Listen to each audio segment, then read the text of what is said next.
le cyclone Dean qui nous a beaucoup choqué, ma soeur, surtout comme elle est tout près de moi là, et son toit s'est arraché complètement. C'était vraiment flippant, vraiment flippant, et on a eu beaucoup peur et il y a eu beaucoup de dégâts.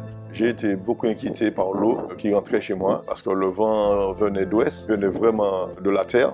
J'ai construit ma maison, c'était justement pour le vent qui venait d'est, pour ne pas avoir trop de dégâts, justement, parce qu'on est sur une terre cyclonique. Le vent est venu de terre. Et là, j'ai eu beaucoup d'eau.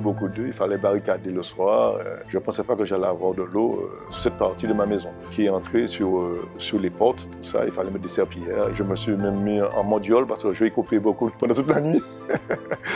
Oui.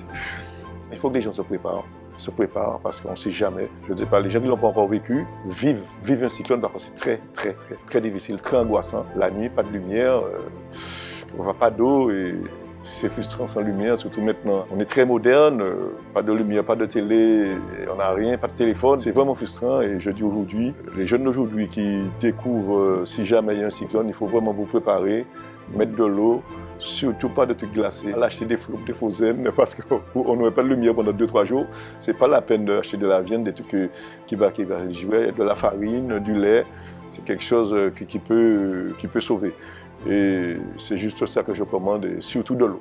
Surtout les gens qui habitent vraiment au bord de l'eau. J'ai mes frères, mes cousins qui habitent vraiment au bord de l'eau, la population qui habite au bord de l'eau. On peut avoir des raz-de-marée.